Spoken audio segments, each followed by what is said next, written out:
pelo menos 9 mortos e mais de 900 pessoas feridas. E tem alguns números em relação a pessoas que são vítimas também. São pelo menos 127 pessoas que foram identificadas e estão em túneis viários mesmo.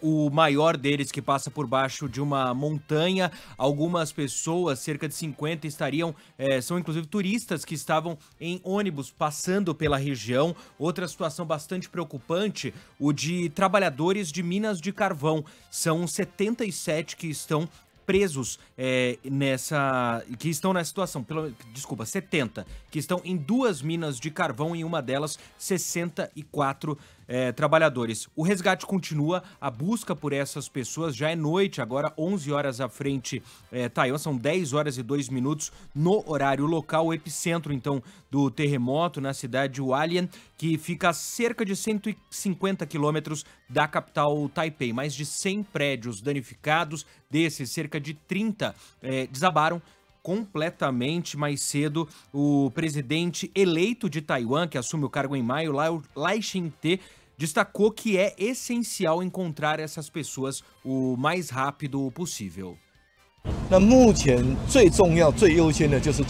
Nesse momento, a coisa mais importante, a prioridade máxima é resgatar as pessoas. A gente precisa saber quantas delas ainda estão sob os escombros e resgatá-las o mais breve possível. Os feridos devem ter tratamento médico de qualidade para que eles se recuperem rapidamente. Uma outra imagem que chamou bastante atenção: o país é preparado, tá? A região é conhecida pelos terremotos, né? Então, o país é preparado. No momento em que uma apresentadora fazia a previsão do tempo na emissora 7i News, veio o alerta do terremoto. Para quem tá na nossa live é possível ver, a gente tem o som também.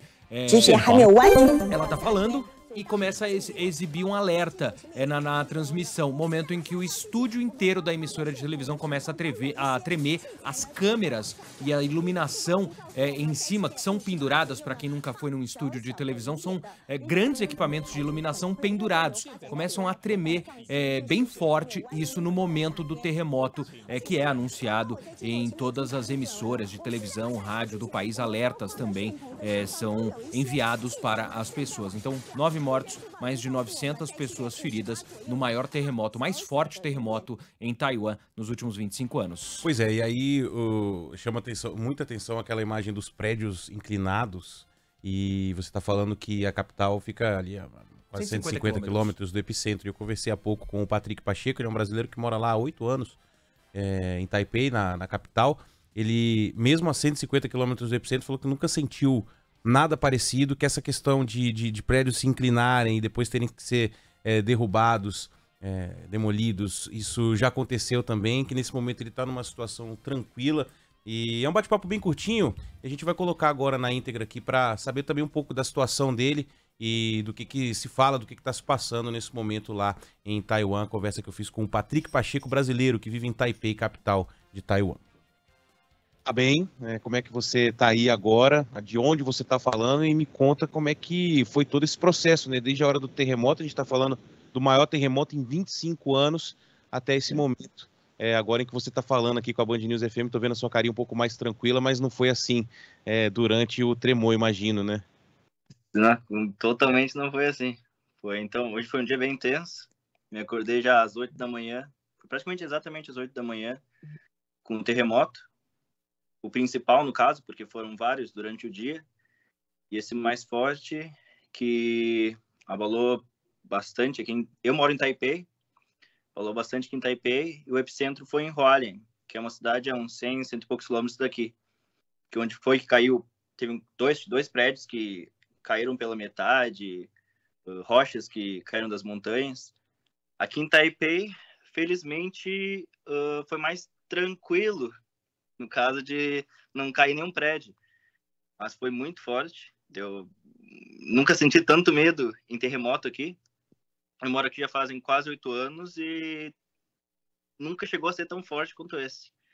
Então realmente deu um baita de um susto, porque se acordar com um susto desse parece um pesadelo. E aí é o quê? Ligar para a família, avisar, o pessoal ficou preocupado? Sim, não, na hora Sabe quando tu se acorda, tu não sabe o que tá acontecendo direito, e tu olha, tipo, balançando, cortina balançando, e só me levantei, peguei meu celular e esperar acabar. Primeiro esperar acabar o terremoto, porque eu moro no 8º andar, não dá tempo de pegar elevador, e não é aconselhado também. E descer as escadas não dá tempo, então é mais ficar dentro de casa, talvez ir para debaixo da mesa, ou do lado de uma geladeira, que é o que eles recomendam, e esperar passar o terremoto. É isso que eu ia perguntar, desculpa, se vocês, por passarem por isso, de alguma forma, faz parte, né, da vida de quem vive aí na região, se vocês costumam ter esse tipo de treinamento, ciência do que fazer nessas situações. Como eu vim para cá quando estava no ensino médio, todo ano tinha um treinamento para terremoto. Aí saía todos os alunos enfileirados e tal, ia meio que para o pátio da escola.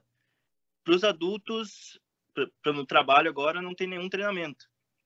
Mas acho que o pessoal já é acostumado com isso. Uhum. Não é o primeiro terremoto grande que tem aqui, mas, como você falou, foi nos últimos 25 anos foi o maior. E meio que a gente convive com isso. Digamos, todo ano, por exemplo, tem um terremoto grande. Então, o pessoal meio que já está acostumado com isso. Mas o de hoje foi, tipo, atípico. O Patrick, me conta uma coisa, o que se fala agora em relação aos terremotos? Você falou que vieram outros tremores, e o que se fala na imprensa em relação a mortes, a reconstrução, se as pessoas já falam sobre isso também? Você falou que está mais ou menos uns 100 quilômetros do epicentro, onde a gente viu as imagens, os prédios ficaram tortos, né, caíram, desabaram. O que está se falando agora na imprensa, as autoridades, para passar aqui para o nosso ouvinte no Brasil, mais ou menos uma situação de momento aí no país? Sim. Faz acho que uns 2, 3 anos que aconteceu um caso parecido também, com um prédio tinha tombado também na mesma cidade.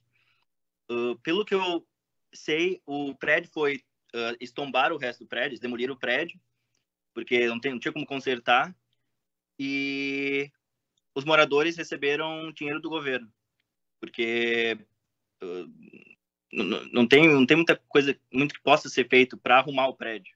Uhum. Então é o governo ajudar as vítimas nesse caso, e até o momento foram essas 9 fatalidades, mas pelo que eu soube tem gente também que está subterrada nessa mesma cidade, em Hualien. Então talvez não tenha acabado ainda esse pesadelo, mas esperar que o pessoal consiga sair. Né? Nossa, que bom que você está bem, que bom que você está falando aqui com a gente, viu, Patrick? Agradeço aí o seu relato. Fique bem, conte conosco também aí para atualizar as informações, se precisar dar notícia para o pessoal aqui no Brasil. Obrigado demais aí pela atenção aqui com a Band News, cara. Obrigado pela oportunidade. Valeu, um abraço.